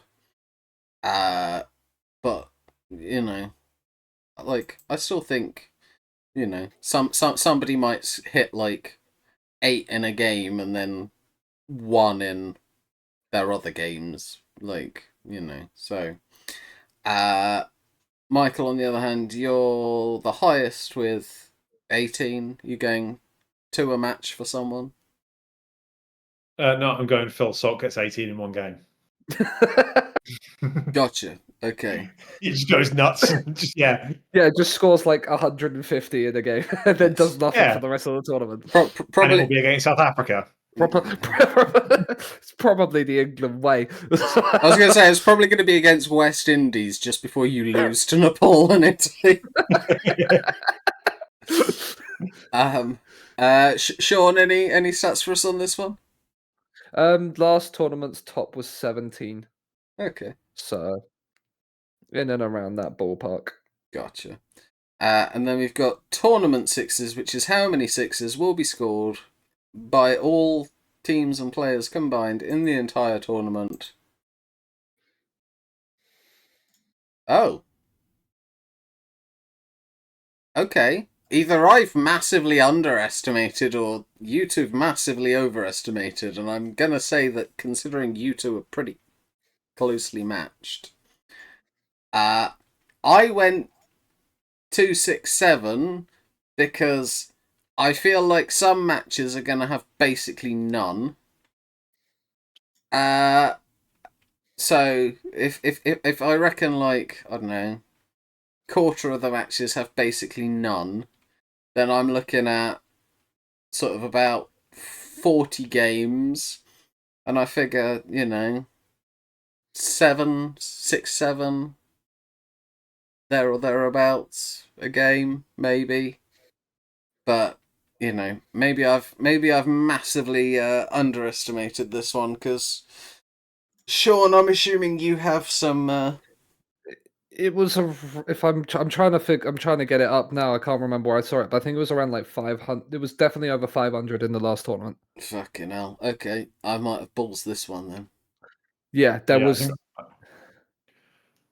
so. If I remember, I found this list where it was just like all the sixes that were hit, and I just had to do a sum of it, and it came out to Yeah. about 500 and something. Okay. That's yeah. There was a page on ESPN Cricinfo that had like the total number of fours and sixes. I think there was nearly 1,000 fours hit in the tournament last time, and like nearly five. There was around like 550 on the sixes. See, I genuinely did go looking for that stat and couldn't find it, so I just guessed based on. I will if I can find. I'll have a look. I will try and So see if I can I've got find the it. list up, but it doesn't say a total number in it. It just has the like individual people who hit Yeah, there was definitely. sixes. Um, It's fine. It's not like I can do anything about it now. I believe you. I'm just feeling annoyed that I couldn't find it when I was looking for it. Let's move on to final umpires. So, asking everybody to predict an umpire who will be on field at the final. Only need to do the one. Let's have a look. Okay. Well, I went Shafadullah because I feel like I would say Bangladesh are probably the nation with an ICC elite panel umpire who are least likely to make a stupidly deep run. And so if they're sort of going, we'd quite like to know who the umpires are going to be in advance, Shafadullah felt like a safe pick because I don't think Bangladesh will be in the semis or the final, but we'll see. Michael, you've gone Adrian Holdstock. Yeah, I'm trying to remember my logic behind this one. I think I looked up the list of umpires and went, which country do I not think is going to be in the final? Yeah. I think was basically my entire logic there. Uh, I went, I think it was the same thing. Like I went, who do I not have in the semi-final either? I think I had that same sort of thing. If they're making the call early, they'd at least want to do it before the semis. yes. So, I went for that call, and Dharmasena's Sri Lankan, so he's yes. not too far away if he needs to make a late. If they need someone at short notice, he's probably the easiest one if he's Sri Lankan based. He'll be in and around the tournament, and I don't think Sri Lanka will make the semis or the final. So Fair enough. And then team of the tournament asked everybody to predict a player who will definitely be in the team of the tournament at the end of the World Cup. Okay. I went Bumrah because they're going to have some pace bowlers in the team of the tournament, or it wouldn't be a team of the tournament. So I figured he's the only one that I kind of definitely think will take some wickets. Everybody else, I'm like, they might, but Bumrah is like, he will. Michael, you've gone Trav Ball. Yeah, he's good at cricket, isn't he? It's I just can't not say it. But equally, if I'm wrong, oh no, the Australian guy didn't do very good cricket. What a shame! I'm so sad. Well, it'll be really funny when Australia win the World Cup, except Travis Head has a shocker of a tournament. He's their one bad player. He's the one Yeah. player who's had an off tournament. Yeah, and then Sean will get all the fantasy points because he's half his team's bloody Australian. And then Sean, you've gone Rashid Khan. Yeah, he's other than Bumrah probably the best. Like him and Bumrah are the two best bowlers in the thing. I think like in the tournament. I think so. Yeah. I think the ICC will. I also think the ICC couldn't have a team of the tournament without like the guy that's ranked number 1 or 2 in 2 of the formats for bowling. Well, I mean, they could if Unless he's he not has very good. Oh yeah, but even if he has half a decent tournament, I think he will still somehow fraud his way into it. Right, on to the bonuses. It's our first time. Well, my first time doing these bonuses with these two. Only the second time we've done it at all. Let's see what they make of it in comparison to the Grammys lot. Okay. Ooh, you guys are committing to high wages. Go big or go home. Oh wow. Okay. Interesting. Okay. Right.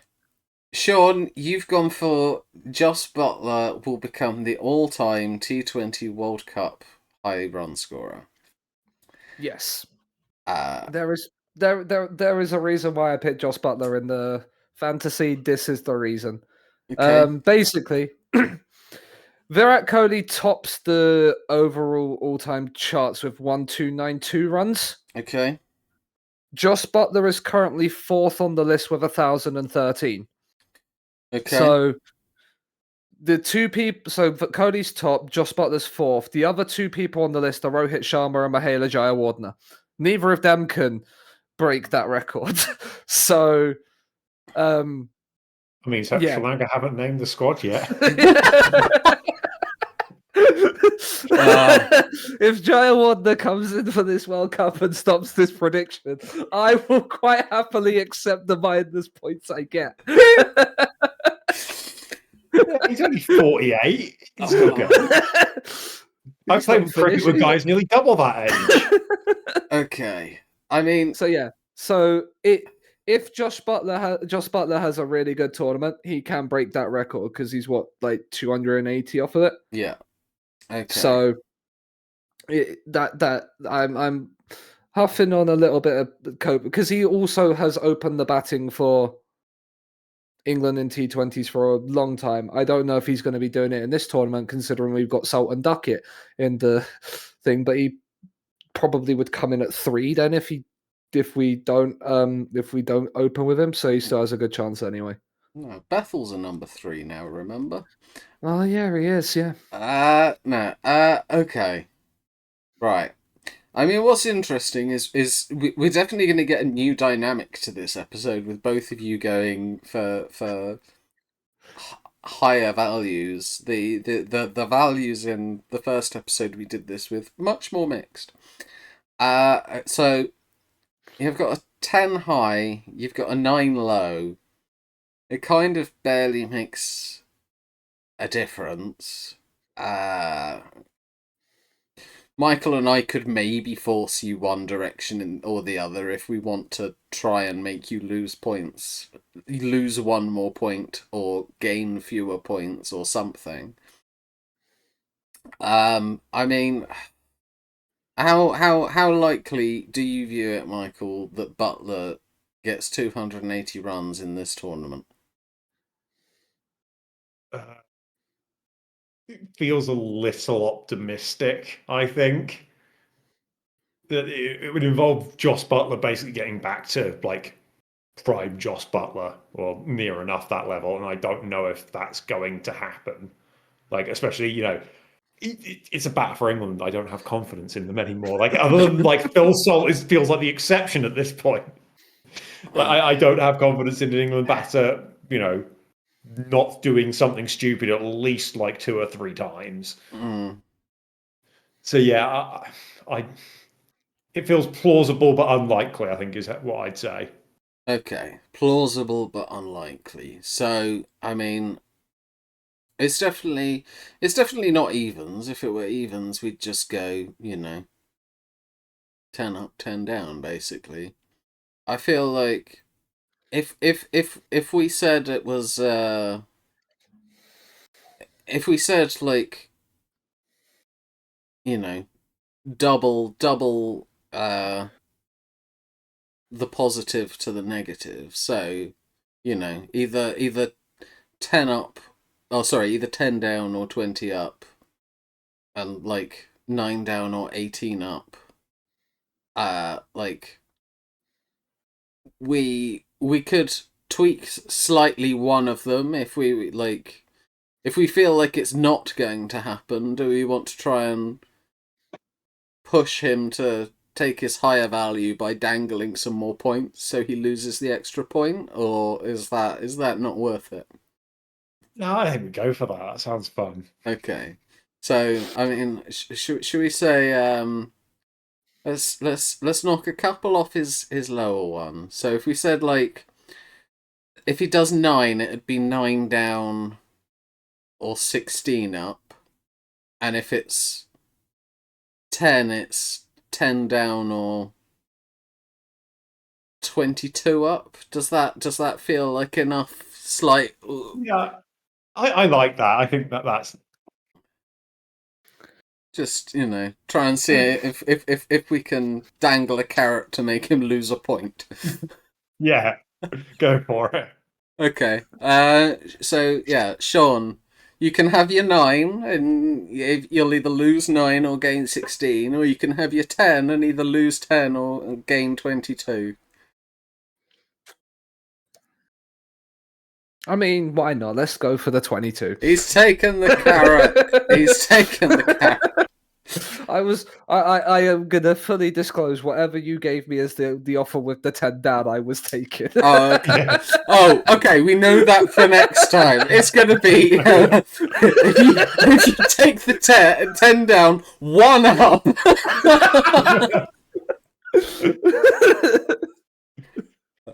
We did see various strategic odds making in our first episode. I'm glad to see it continues. This is why we brought it in.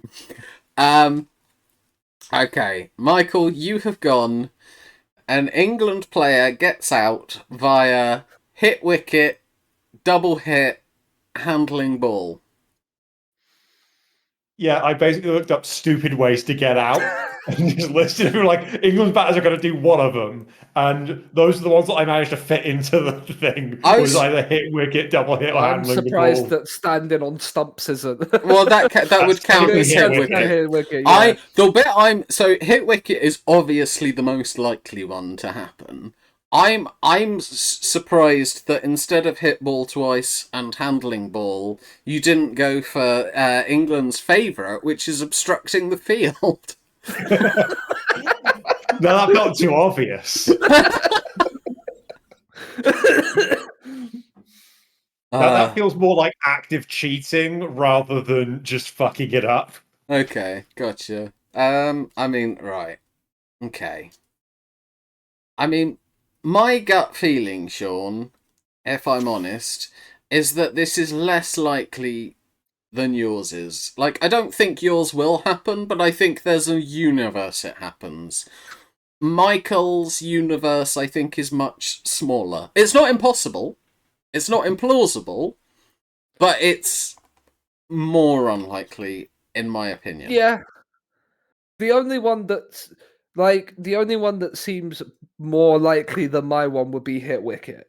I But don't that even doesn't know really that. happen nowadays. I can't remember the last time I saw somebody hit their own wicket. Yeah, it doesn't happen which- a lot, partially because No. everyone bats outside of their crease now. Yeah. So They're so far down the pitch that they might as well stand at the halfway point. yeah, they're more likely to hit the other wicket. Yeah. They're more likely to run their own teammate hitting it straight down the ground than someone wiping a finger on the ball. Exactly. So I definitely think at least one of his wages has to be more generous than your points. I think it's just are we Which one? Are we worried enough about this happening to try and force him into smaller points, or do we think it's unlikely enough that we try and force him into big points? I think it's probably more of the latter. Okay. I was thinking of dangling a carrot at like 24 for the 10 down. Okay. Okay. So if we were carrot dangling for his, I was more at like I would have gone as high as 30 potentially. So I'll meet you in the middle and say like 27. 27's all right, yeah. Okay, and then I think we'll still make his we'll make his 8 marginally kinder than yours still, so he can't say we're rigging it too much. So let's say like 8 and 18. I was 17 was the number I had in my head, so All I'm right. happy to go for 18. Yeah, we'll go 17. You met me on the middle on the other one. So okay, Michael, you can go 10 down for potential 27 points, or you can go 8 down for 17 points. When have I ever taken the lower offer ever? And this is why Michael doesn't win. It's gambling 2 points here for a potential extra 10. I'm taking the 10 down. Yes, but that only works if it's likely to happen. Yeah, but it's only 2 points difference for a potential 10 more. I'm gambling either way at this point. But essentially what you're saying is, I want to gamble 2 points for 10 extra points. The answer is yes, please. Okay, and then I've gone. Actually, I've realised that I've framed mine inaccurately, so I will. I don't understand what you mean. That literally can't happen by library. No, Is this meant to be non-test player nations? No, right? No associate members will beat a like a test playing nation. Is what I was going for. I just missed a couple of words. So basically, there will be no winners from. I'm just gonna. There will be no winners from the United States, Namibia, Oman, Netherlands, Nepal, Italy, Canada, or the UAE. None of them will win a single game against a test playing nation. Yeah. Yeah, because what it says there is that none of them will win a game. Yes. And I'm like, all the games between each other are all going to get rained off. Yes. They all end in ties. They all end in ties in the super over, and they all end in ties on boundaries scored.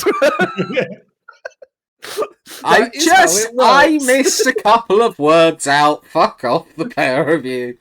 No, that's the prediction. No. That's what I see written on my screen in front of me.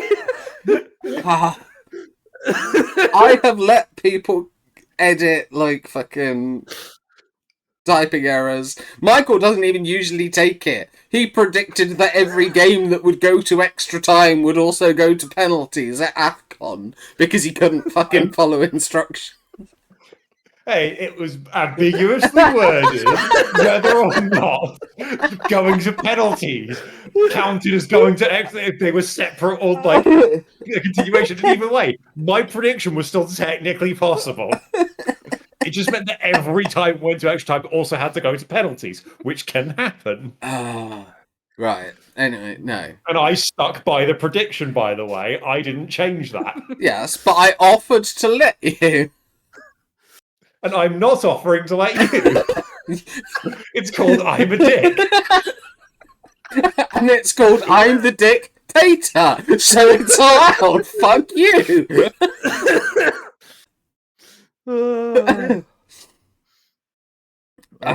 But yes, no. None of the 8 associate nations will win a match against a test playing nation. The thing I want to work out is how many games have we got to bank on one of them turning up for? Well, right, hang on. Okay, so Because there are 3 in Group A, and each of them will play 2, so that's 6. Then in Group 2, there's one of them that's playing 4 teams, so that's 10. Then you've got 2 playing 3, so that's 16. And then you've got 2 playing 3, that's 6. So there's 22 matches. All of them have to go to the test playing nation. that seems quite a lot of games for it to go the way of the favourite every time. The thing is, from what I'm thinking, I think that only happened once last time. I think it might have literally only been the US beating Pakistan was the only time that happened.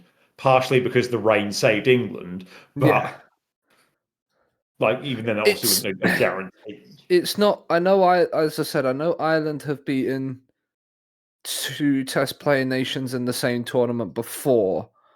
So, there were 2 just in Group A last time because USA beat Pakistan and Canada beat England. Ireland, sorry. Canada beat Ireland.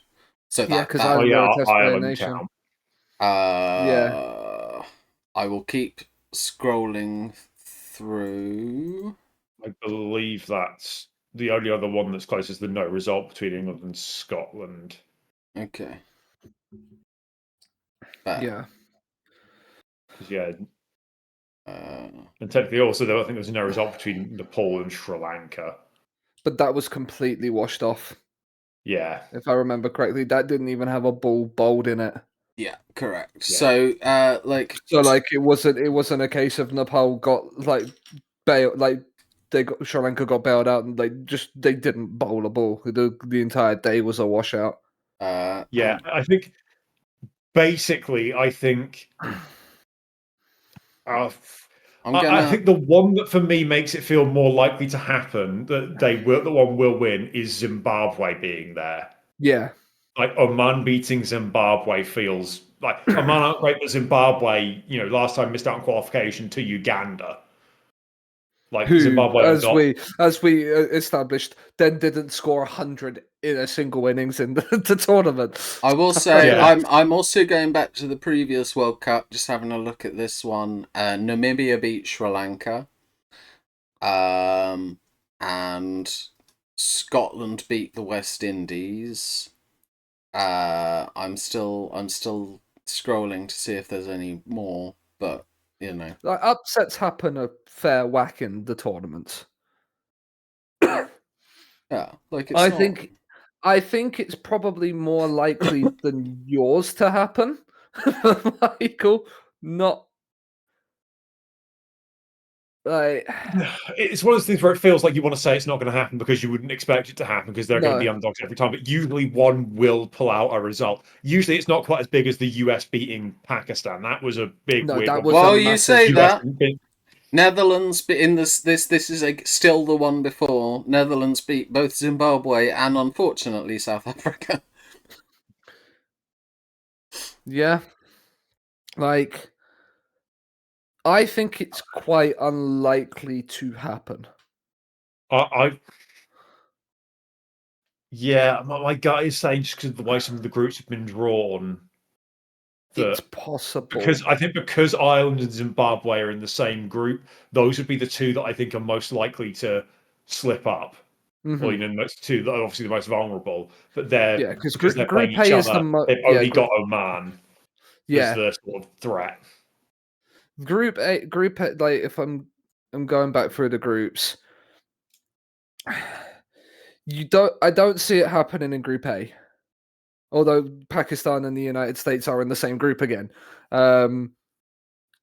like the Netherlands, the Netherlands could be like group. It could happen in Group A.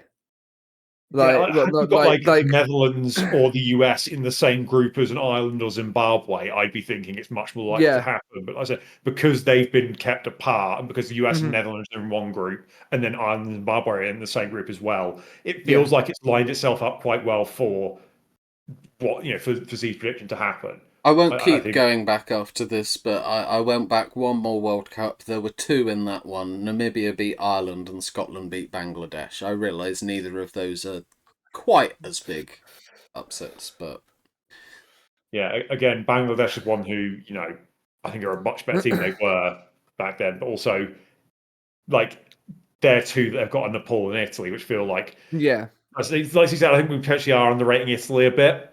But the other thing is, we don't even know if Bangladesh are going to be there, yeah. which adds in the Do extra bit of you chaos. do you think there's a chance that Italy could shock the West Indies or England? More likely, the West Indies are a bit of a mess. They seem to Yeah, have a big like shock. So I think if we're going to get like a proper big shock result, I think it's the West Indies screwing up a game yeah. because they've struggled recently. Like West Indies cricket as a whole is in a bit of chaos at the moment. Considering But I a couple of years ago they got that day-night test win against the Australians, that seems to be the last like good bit of news yeah, the West Indies in any format had. but yeah, no, I think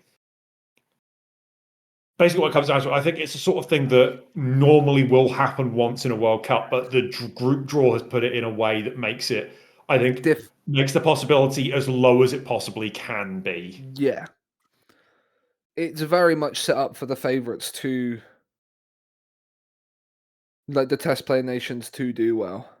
Yeah, honestly, I feel like it's a similar like probability as yours. I'd say it's plausible, but feels a bit unlikely. Maybe a bit more likely than yours, just because Yeah, of or like for yours takes more consistency. Z's yeah, takes one game yeah. going One game of weird. potluck.